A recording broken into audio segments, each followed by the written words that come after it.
Hey everybody, it's Patrick Escolas with another Banyan Technology Tire Tracks podcast. I am joined with me today by Jill Schmieg of Sol. Hi Jill, how you doing? I'm good. Thanks for having me today. Hey, I'm happy to have you. So before we get too deep into the meat of everything, as I always like to do, Jill, who are you? How do you apply to logistics as a industry, technology, marketing? And we'll start there, and then we'll get into who is Sol. Jill, who's Jill Schmieg? Well, Jill Schmieg today, anyway, is a really happy mom because my kids went back to school. So already? Today is a big day in my household, especially for me. I am doing this podcast with you and celebrating a little bit of having the kids out of the nest back in the classroom. I am so jealous. There's got to be a lot of people out there that are going through that right now and over the next couple of weeks, I would think. I'm one of them. I have 4 at home, and summer is great, but it's a little too long. And I know as a child, I would have never said that, but we need school so badly. Amen. And so I'm extra smiling today because of that. So thanks to you for having me. You got me on a really good day. That's awesome. In my professional life with my kids, thankfully back in the classroom today, I run a marketing services firm based out of Naples, Florida. I have run the firm for about 10 years. I founded it in 2015. Awesome. And I'm here today to just talk about some of the types of marketing outreach and growth strategies that companies in transportation and in logistics are using. And is that specifically your niche, or do you touch other? Yeah. So about 70% of my client base is in the transportation logistics space. Clients of varying sizes. I do exclusively B2B marketing. Right. So then even those that are not, directly in the transportation logistics space, the other 30% or so, only do B2B sales, B2B outreach and customer acquisition. So, and then is that something where you just found the industry, or is that somewhere you came from originally? Why logistics? Yeah, so I grew up in this space. I spent the first 10 years or so of my career at Ryder, based out of Miami, Florida. They're a really large truck rental, leasing, and while they made their brand around those services, they actually have a really large multi-billion-dollar division for supply chain / 3PL. Awesome. And so I grew up actually in their supply chain 3PL division, grew up professionally, so to speak, and did that for the first 10 years of my career before I founded my own company. Okay. And then as far as, is that something where you always had a love for marketing, or did you see a gap in that industry? Yeah. So funny story. My degrees in college are in international business and Spanish. Ooh. So did I think I was going to end up in marketing and in transportation logistics? Like, not really. Like, when you think about transportation logistics, they're fairly local. I mean, some companies are global, right? But I mean, a huge number, like something like 92%, 93% of all carriers in our market are like small mom and pop shop type operators, right? Right. And so like you think about how localized our industry is compared to my, fluffy college degree in international business. It's like a dichotomy in a way. As a former pre-med and then graduated with a pre-law degree that does none of those things, I completely understand. Yeah, right. So I did manage to stay in the business field, and so that was really good. That's fair. You got that over me. Yeah, and especially during my time at Ryder in Miami, there's a lot of Spanish-speaking folks. So the Spanish part worked out in Miami a little bit. But no, I mean, I didn't really think I would land here, in my college days, but loved it once I got exposed to the industry. Through Ryder, but then through some other associations. I'll talk about that in a few minutes. But once I got exposed to the industry, I just really appreciated how down to earth and how friendly the people in the industry are. Sure. And it was just a good fit, like personality wise, and for my upbringing and background, it felt like a good fit for me after those many years. Kind of growing up and getting used to the networks and the things that happen in the space. So I'm a small town girl from Michigan. Try not to hold that against you. I know. From the Buckeye State here, but it's okay. I went to OU and I'm in Cleveland. I do know that about you guys. I do know that about you guys. So going from that to Miami, and then trying to find my niche, right, in a what was a global company with in the transportation logistics space, which is its own kind of unique kind of culture and space in and of itself. It's big world with a small pool, right? Yeah. So it felt the industry in general felt like a good match with more of my traditional country roads upbringing. So. Well, that's awesome. And I've talked with a few other marketing professionals as it comes to logistics in the space before. And I guess that is this something that you realize too, or maybe this is a perception I have, is that within logistics or within the brokerage space, like there's not a whole lot of marketing going on that I see. I don't, sure that the carriers might get an advertisement here and there, but I'm not flipping through the game and seeing, hey, Joe's brokerage commercial coming on or a pop-up. Like either there had to be what is this about that space that are they against, I don't want to say against marketing, or is it just not perceived as that important? That's a great question. I first of all, I think it varies widely in the industry. Sure. In terms of especially founders and some of the family owned companies, how much of a propensity and kind of exposure to marketing that they've had along the way. Fair point. So I'll say that there is a large spectrum. What I will say always makes me smile a lot is when I talk to a potential customer for the first time and, I'll ask them, what have you been doing for your marketing? And they'll say, my daughter's going through graphic design class at the local community college. So, she's been, ginning up our marketing stuff. Right. And so that always makes me laugh because I think there is a kind of an immediate need. Oh, we know we need a little bit of a brand and maybe a little bit of a logo, maybe a quick website. But then the idea is okay, let's path of least resistance. Maybe this is a good intern opportunity, right? Right. And then they realize at some point in that journey that this might not be quite the level of professionalism and kind of delivering the kind of support to the business that we actually really need, right? Right. And they typically end up landing and talking to me, but I can probably, need all my fingers and all my toes to tell you the number of times I have heard I'm using my daughter who's in a graphic design class at the local community college to make me a logo, right? And that like you said, that might fit in the short, but you don't really have a strategy with that. And I think that I would assume that's part of where your game value add, what you do. So let me ask you this, kind of a hypothetical. Say I'm a new broker and you're talking to me as a potential client or maybe a new client. Where do I start? What's the most important thing to do? I got enough with picking up the phones and finding the loads and getting them covered. What am I supposed to do about marketing?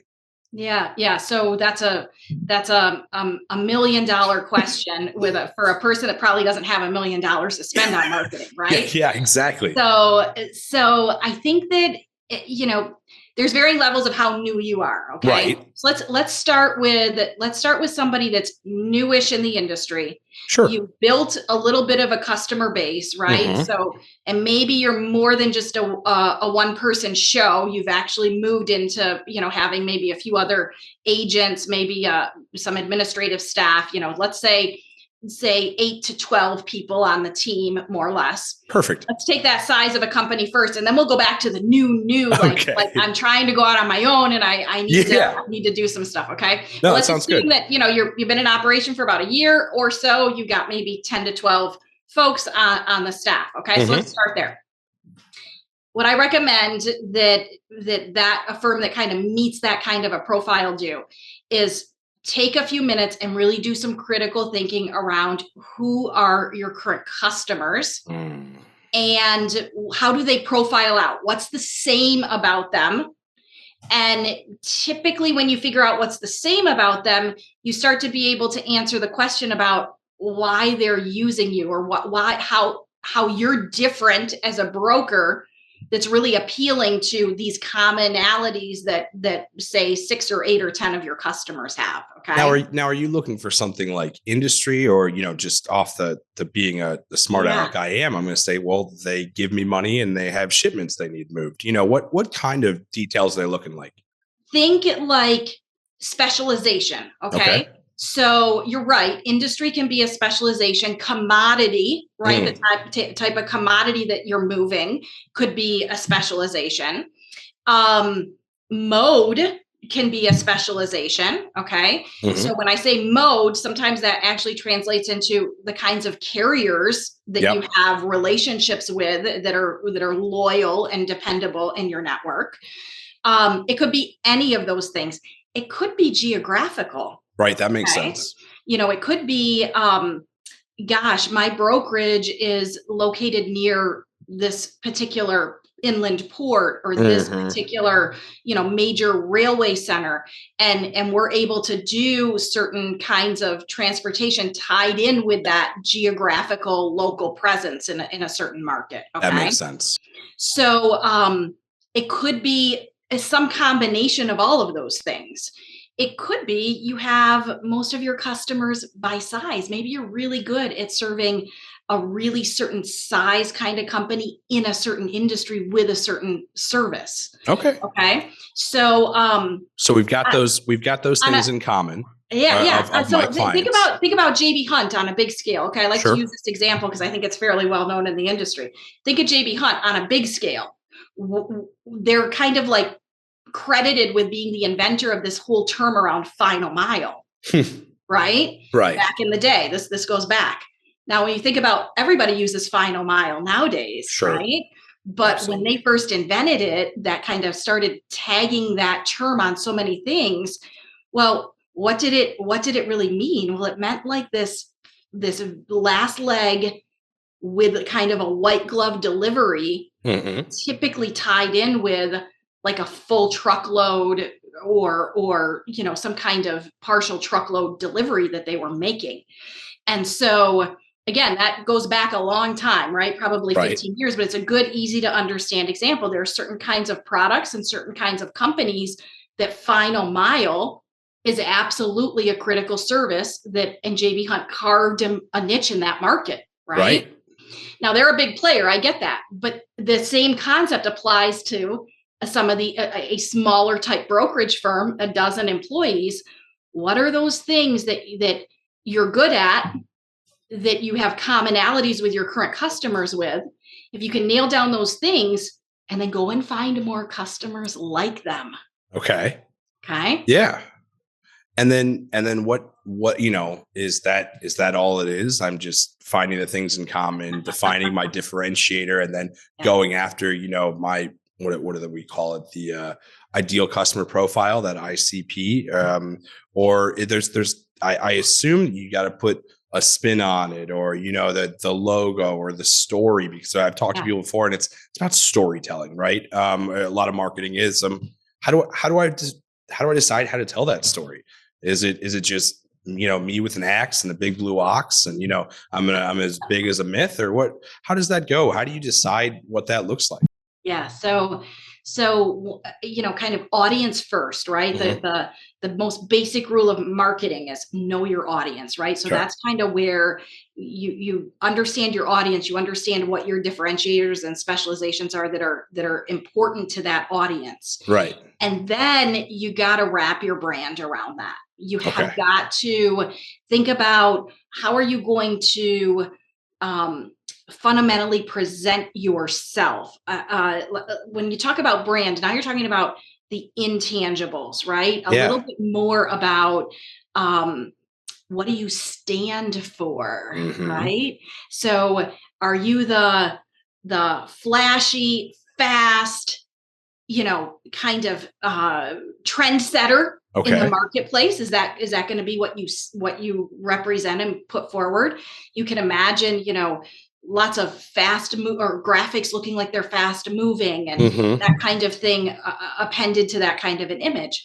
Or maybe you are the steady, reliable, dependable, trustworthy. You kind of got your rabbit and the turtle here, tortoise and the hare within that. Yeah. So I think you have to spend some time defining what do you want to project to that audience that fits with how they also view you and your specializations and your differentiators. And make that, probably match up with your culture or make your culture match up with whatever you decide. Yeah.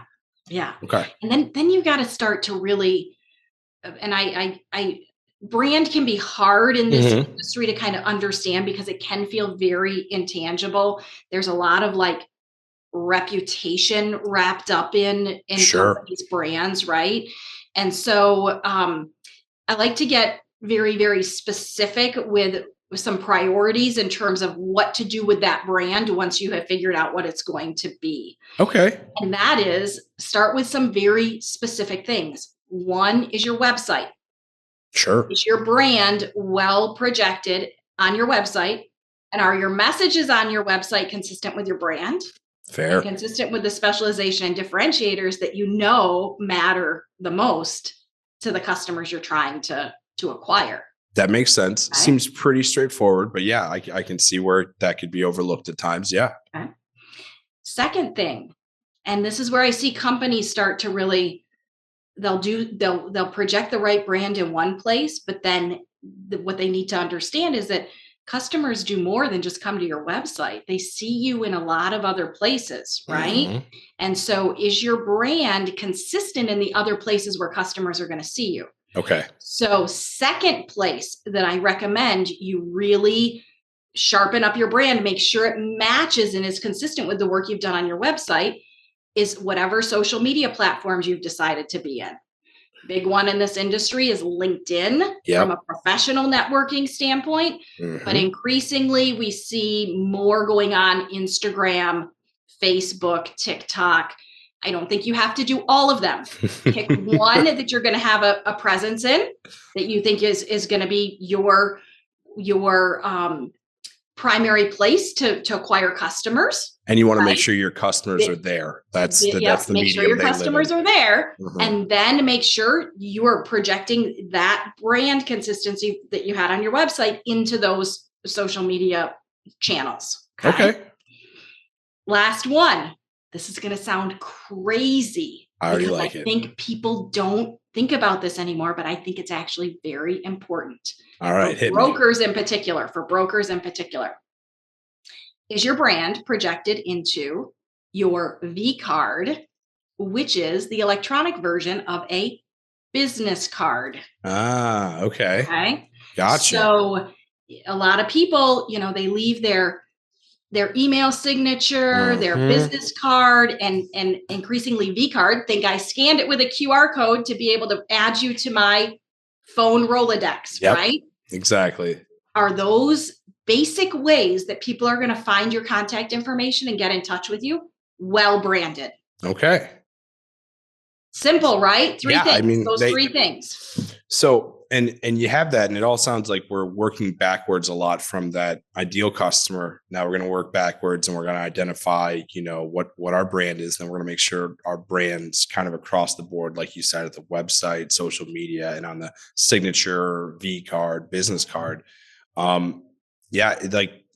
Is this something, and this is probably something you either struggle or overcome all the time? How fast I take these steps? Is that something I'm going to see an ROI with immediately? Because I'm somebody in brokerage is saying, I'm putting this money aside for marketing. how do I get that to turn back into more money? Is that something that I shouldn't expect as a hard ROI, or I should see more clients coming to me? What does success look like once I've taken these steps? Yeah. So I think that if you think about a social media, so when you think about like a typical broker, we'll keep on the 10 to 12 people path. If you're an individual single person show, we can talk about that maybe towards the end, and I can give you some advice there too. But I think if you think about, okay, I have a social media channel, that's I'm active in that channel and I'm generating leads and building relationships there. Okay. That's touch point number one, that a customer is likely going to see you, consider you. Okay. And if you're doing it right, they're going to visit your website. Right. Okay. Touch point number two, your website. Right. Now I see your website. I see that you're legit. You're talking my language because your specializations and differentiators are things that I need and appreciate. Okay. And now I'm going to contact you through your website, and I'm going to get an email reply, most likely, to the message that came through the website. Okay. That email reply, guess what it's signed by? Your V card. That's right. Okay. So now there's my consistent brand starting that conversation with a new customer. And I've hit them in all three places with the right type of message, with the consistent branding that makes me look professional and just putting forward a good experience for that customer. Okay. Okay. So I just kind of did that, tied three very simple things together. Sure. Now you want to go bigger and you want to get more leads. Okay. So maybe you say, okay, yeah, I'm getting some stuff through LinkedIn. I'm getting some inquiries through my website. Okay. Starting to do this. How do you find where your customers are? Where are they going? Right. Is it conferences? Is it local networking groups in your area? Right. Where are they gathering? Are they searching to get a quote for a shipment that they might have? Now start thinking about, again, put the customer front and center. Where do you find them in more places? Okay.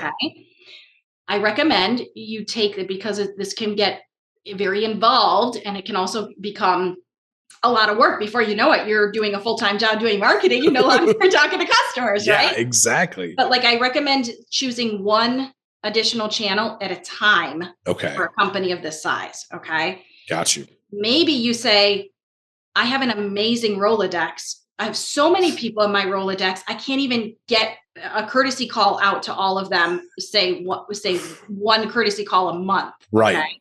That's where email comes in. Okay.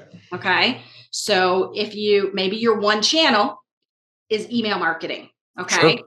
That makes sense. Maybe your one channel is Google search. I want to be found when new customers are searching.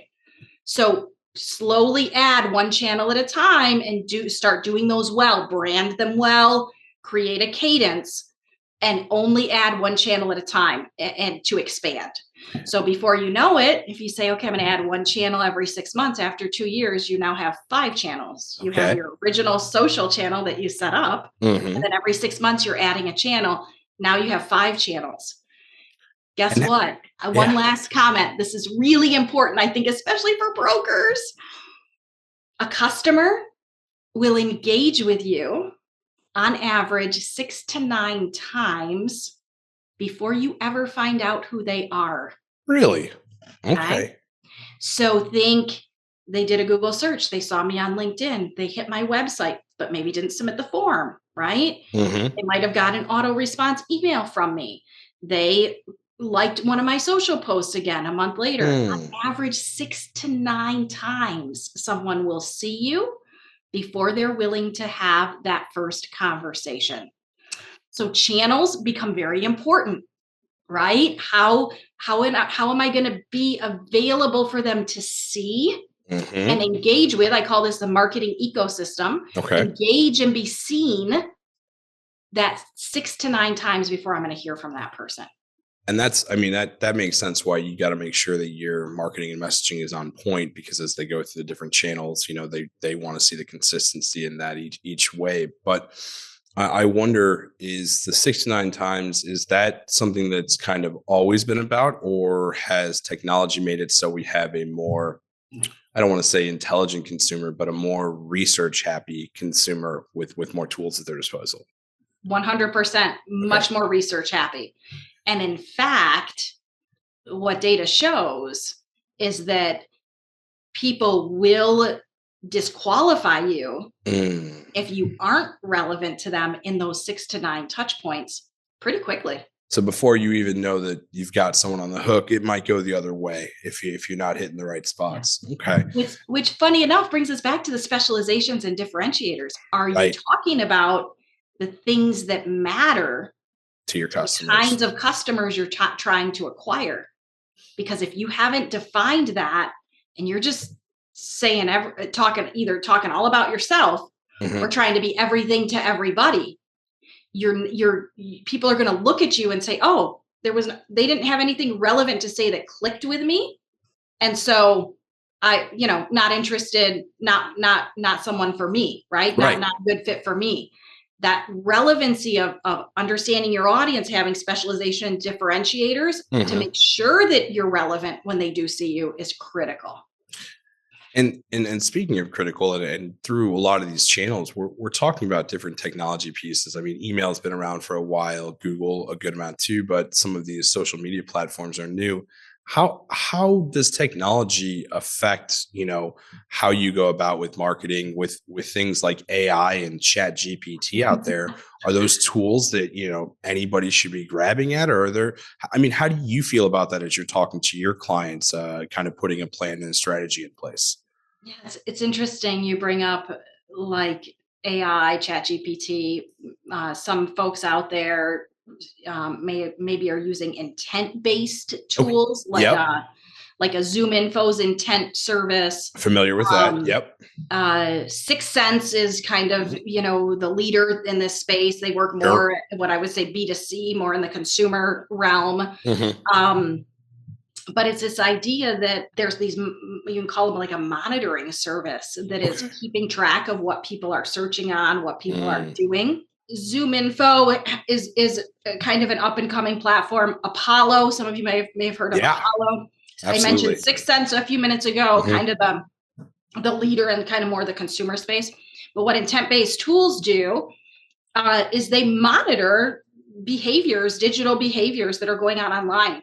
Okay. And if a person is searching by terms that are consistent with your business, if Mm. they are visiting websites that match up with your industry and the types of services you provide, and this is across all types of digital footprints and digital buyers, Oh, yeah. these services will actually tell you who those people are.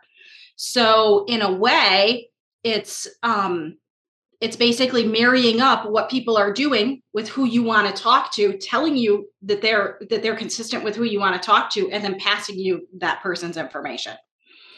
So what is really interesting about um, these kinds of tools, also about AI and so on, Mhm. is that I view them very much as support tools Okay. for a sales and marketing to get more focused in on who they should talk to and what they should do. Got you. Regardless of how you find out who your potential buyers are and what they're doing online, as a salesperson, it's just prudent to ask yourself, when does it make sense for me to try to contact people? Right. Right.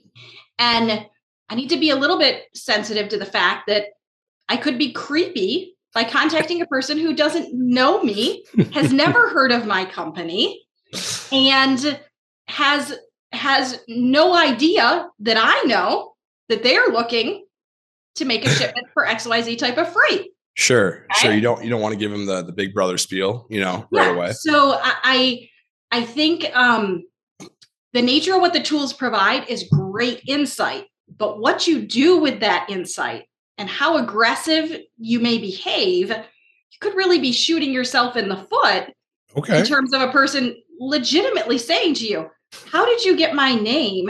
And why are you calling me about this? Okay. So I say use those tools with caution. The insight and the intelligence is good. Mm-hmm. What you do with it, though, be careful. Right. Be very careful. Okay. That's kind of on the intent-based side of things. Let's switch gears and talk about AI and ChatGPT and all its awesome They're tools. huge right now. Yeah. They're amazing in what they do. Mm-hmm. They're also, for our world, especially transportation logistics, very generic. Yes. Okay. So here's what I'm gonna tell you. I'm gonna take you back again to specializations and differentiators. What are they for you and your company? Mm-hmm. Okay. Now go over to ChatGPT and ask ChatGPT to write you something about 3PLs and brokerage in XYZ industry and see what it says back to you.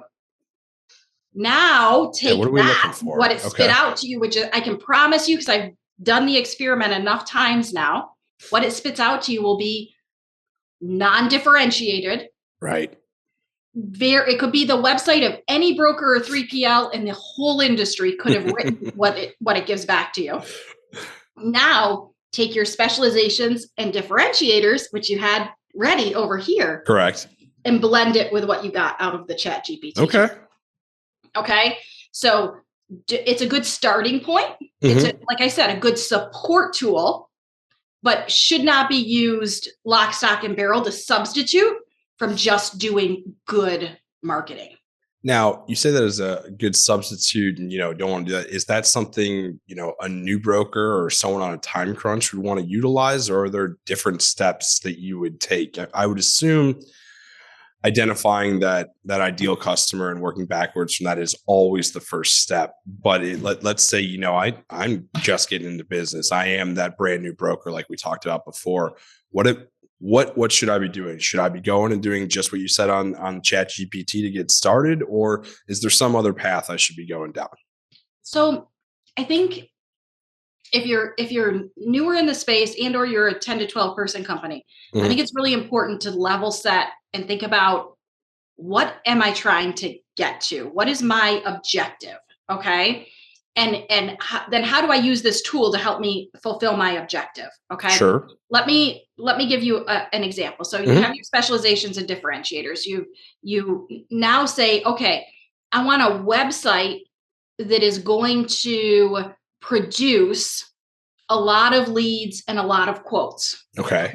Right. So perfect. I know that to attract people to my website, I have to make it friendly to how people search and eventually find me. Right. Okay? So now you need to have an SEO strategy for your website. What terms do people, my kinds of buyers, search for? So they're going to come to my website. Of course. Once you know those terms, okay, let's go back to the differentiators. Let's say it is freight bid to move XYZ freight from inland port A to Charlotte, North Carolina. Okay. That's something somebody searches for. Sure. You want your website to be found as a broker for that scenario, right? So now you go over to ChatGPT and you say, right? Yep. What are the types of characteristics I should look for in a 3PL broker who knows how to move freight from inland port ABC to Charlotte, North Carolina? Okay. And you use ChatGPT to generate an initial set of content for you. You go back through that content and edit it for your own specializations and differentiators, and that becomes a blog post on your website. Perfect. Okay. And that's going to help you get that search come up to you when someone types in that exact situation.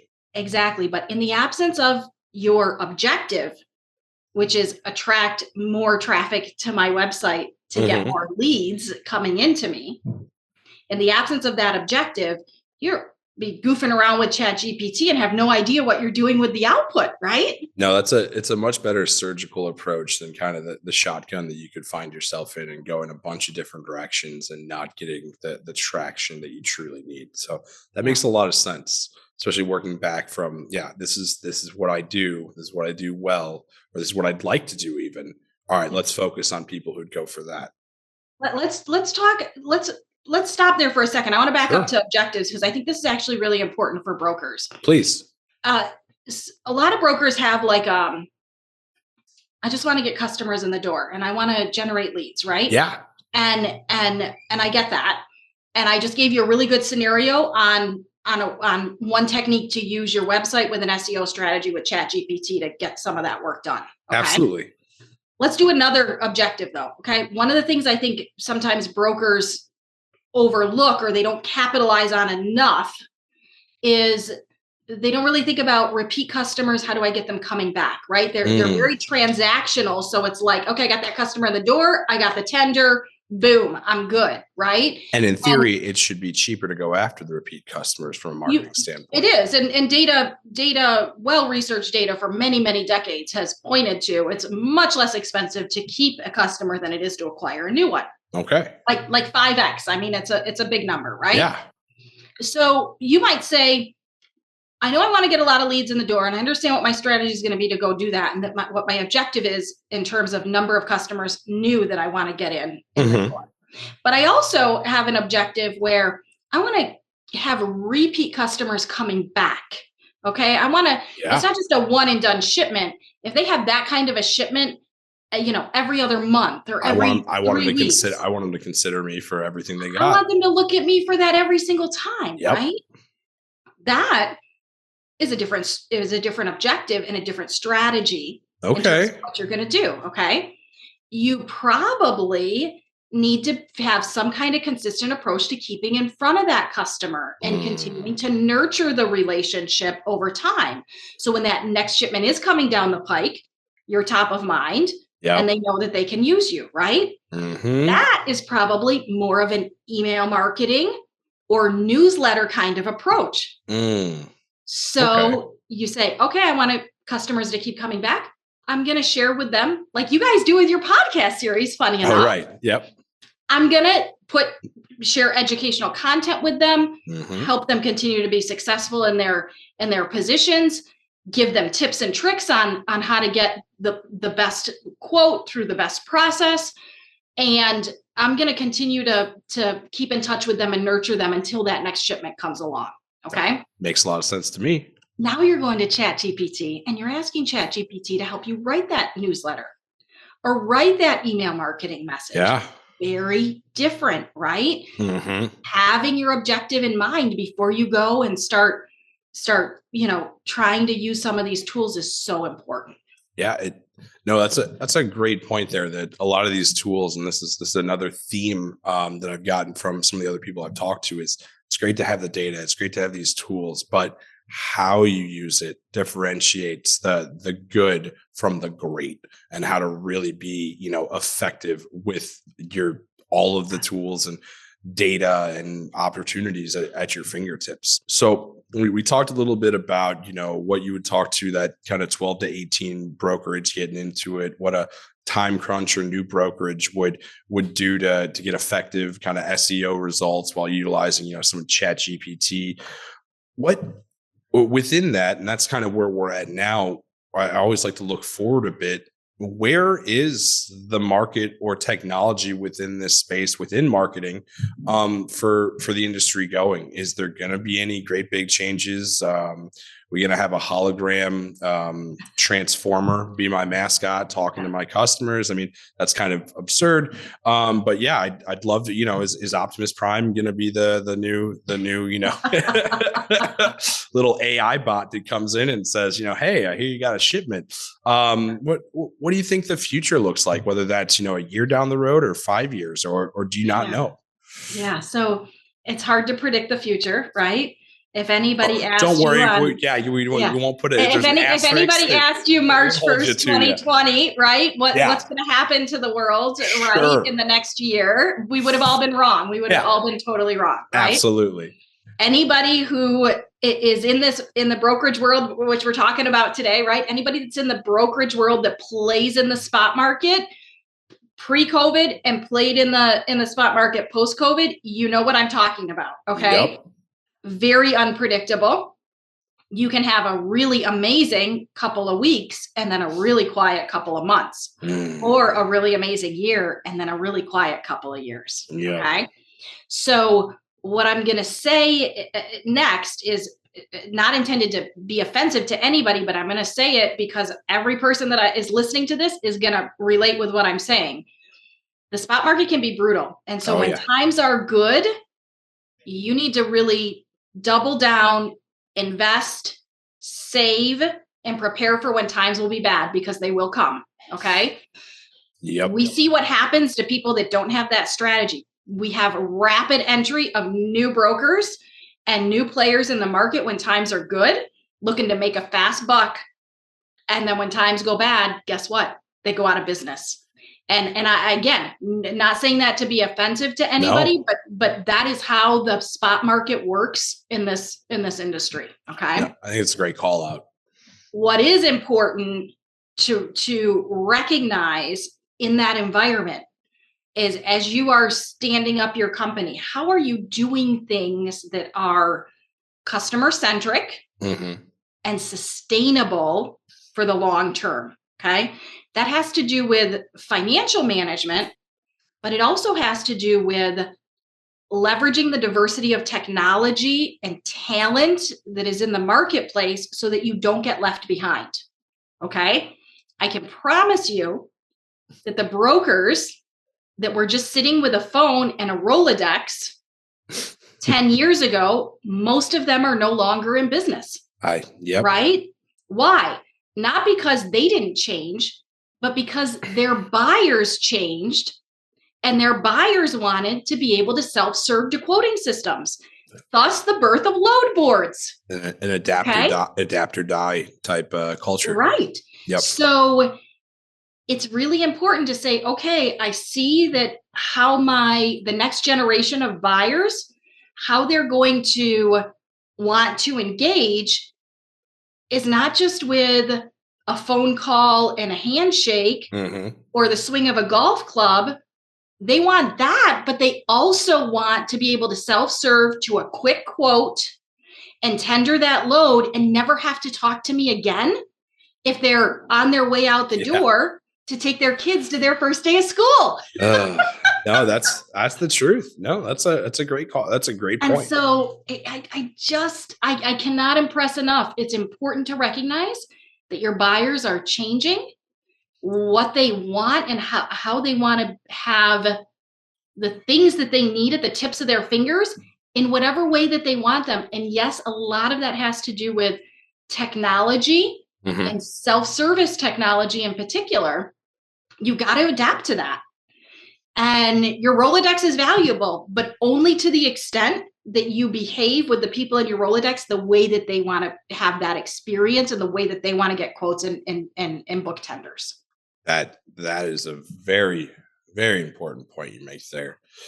No, Jill, thank you for a lot of this. This is a lot for me to think about. I'm not a broker, but it's something that goes in, and I know I speak to a lot of people in the space, and I appreciate a lot of the insight and kind of the points, and even the, how you can kind of get off the ground running and what you need to look at to evaluate where to position yourself. So for anyone watching, where does someone get in touch with you, Jill? How does someone find Sol? What's a great way to start a conversation? Because I'm a broker that wants to start utilizing your services. Yeah. So my website is Sol de Naples. I'm going to spell it out. SOLDENAPLES,